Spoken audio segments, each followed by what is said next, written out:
Imaginez que vous venez de commencer le cégep et que vous voulez vous acheter une voiture. Vous habitez à Lagmine et vous avez besoin de vous rendre au campus Gabriel Roy. Si cela vous intéresse, continuez de regarder la vidéo que Roméo et moi avons fait.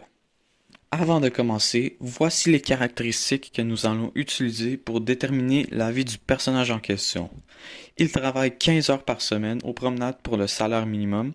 Donc, avec le changement de salaire en mai, il va faire 12 463 et 5 dollars annuels, ce qui donne environ 1038 et 63 dollars mensuels.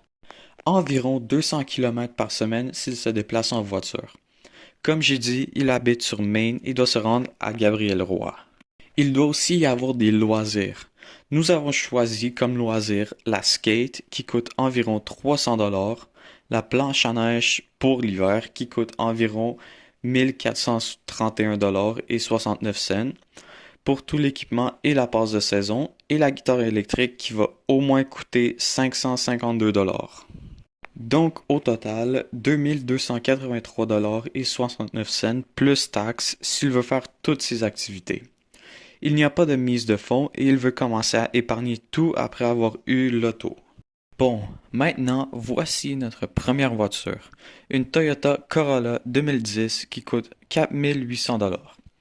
Avec les taxes de 9,975% sur la valeur de l'auto, elle va coûter 5281 dollars et 19 cents, donc un ajout de 481 dollars et 19 en taxes.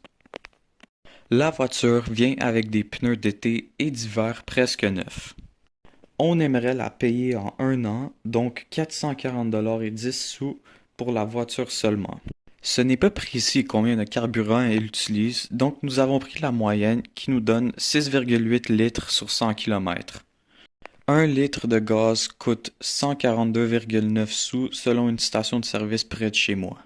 S'il fait 200 km par semaine, ça équivaut à 10 400 km par année, donc 707,2 litres par année, qui donne 1010,59 dollars par année ou 84,22 par mois pour du carburant. L'assurance auto coûte environ 70 dollars par mois. Et pour l'entretien, vu que la voiture vient déjà avec des pneus d'été et d'hiver, il faut seulement faire des changements d'huile 2 fois par année et qui coûtent 90 dollars chaque, donc 180 au total. On peut dire 15 dollars par mois, et si on additionne tous ces données, ça nous donne 609 dollars et 31 sous mensuels pour la Toyota Corolla si nous allons la payer en un an. La deuxième voiture est une Chevrolet Cruze Sedan 2017 qui coûte 5 238 dollars. Après avoir ajouté les mêmes taxes que la Toyota, la Chevy coûte 5 808 dollars et 47 sous, donc 484,04 dollars par mois pour la payer en un an. La Chevy utilise 7,32 litres de carburant par 100 km.